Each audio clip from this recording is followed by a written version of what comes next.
The first thing you want to do before draining your sprinkler system is to locate the shutoff valve that's usually inside your house. You can see right there that blue lever. I shut the water supply off. And then after that, I opened up the spigot here and drained all the water out of the system. And you can see I've got basically something to catch the water.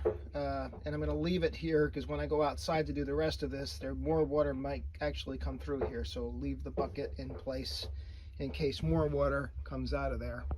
Okay, so the next step is to locate the backflow device in the backyard, typically, or wherever it is in your house, and basically open up all of these ball valves to let the water come out. Okay, see the water coming out of the bottom. Do the same thing with the one next to it. I'm not sure. Here's the fourth one. That, and then there's one over here too. Now these valves are open, or these valves on the side are open. You can shut this off. Basically that cuts off water in that direction, and then same thing over here, shutting this valve down. And now I'm going to be blowing air into this, which is the drain. I'm going to basically blow compressed air into this area here, okay? After the water's drained out, of course. Okay, so the key device that you're going to need to do this job that a lot of people don't necessarily have in their back pocket is this device that connects to a standard outdoor spigot, okay? Mated with this silver piece, okay? That'll connect to your air compressor, okay? So basically what I'm going to do is screw this into my spigot and then blow the compressed air, use it to blow the compressed air through the system. Okay, and then what I need to do is make sure this is good and tight. So I'll use a wrench to tighten it.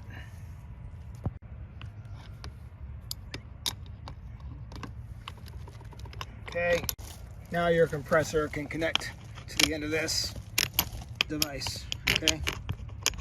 And unfortunately, I think I need two hands to do this. Maybe not. There we go. So that's on there and ready to pump air through it. Now, for the air compressor, you're going to need a pretty decent sized tank. I have a 25-gallon old Sears model, so I'm not sure what size minimum you'd probably want to go with to do the job, but you know, for me, the 25-gallon size seems to work well. And what I do before I fire this up is I turn the regulator on and I set it for about 60 psi. Okay, and then I'll turn this on and let it get up to proper pressure. While the compressor's warming up, I'm going to get ready to turn on these by hand one at a time, and I've got my trusty friend here to help me out. Right, Susie? You can help me? You can help me out with this? All right. So let's take this cover off. All right. Usually what I'm going to find in here is there are some mice that like to make themselves at home in here. I've got basically 5 different zones that I'm going to have to clear, starting with this one, second one, third one, fourth one, and fifth one. All right, and then here's the mouse, the old mouse house right here. I'll probably get rid of that for now. I don't think they're living here anymore. And now I'm just going to wait till the compressor gets up to pressure.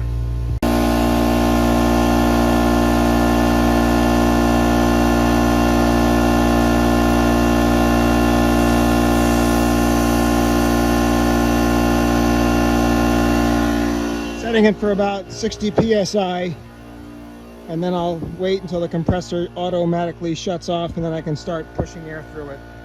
Okay, the compressor's up to 100 psi, so I'm going to start the process. I'm going to turn this on by hand, and now you'll see the water starts to come out of the sprinkler heads.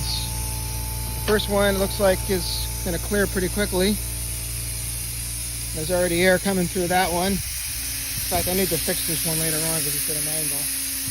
But you can see my zone here, the first zone. It's about 6 heads on it, 5 or 6 heads. This one's already starting to clear out, so that's good. There's still water at the end of the line, of course. So basically what we got to do is wait until there's no more water coming out of these heads all the way to the end of the line. So this head over here is the last one in the line. I'm going to keep my eye on this one to make sure that all the water comes out. That one popped down. This one looks like it's mostly clear. That one's still got a lot of water coming out of it. So I'm probably going to have to add some more pressure and start over again just to make sure that I get all the water out.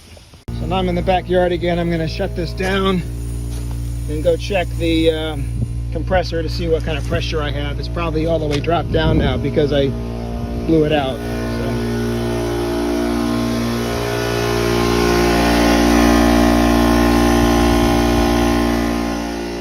So I'm going to wait till it gets up to about 120 psi again, and then give it one more hit and I should be good to go. And then from there it's just a matter of doing the rest of the zones. Okay, so I'm going to give that first zone one more hit and see where we're at, okay? I'll go check. Susie's going to help me check these now. Looks good. I don't see any water coming out of any of these now, so I think I'm good to go with the second zone. But you know, you can hear the air coming out of these heads still, right? So there's no more water in there. So going on to zone 2. Thanks for watching. And thanks for helping, Susie. You know, pretty much across the backyard here. And you can see just the last couple of heads in the zone that still have water coming out of them. But it's a pretty quick process once you get going. And it's pretty satisfying to know that you've saved a couple $100 doing it yourself. Okay, so when I'm done, I just like to make sure that all the valves are closed again. I leave this open just for airflow, and I leave these kind of partially open. See, even more water just came out when I opened that a little bit. I just leave these partially cocked, just so no water can stay inside there. All right?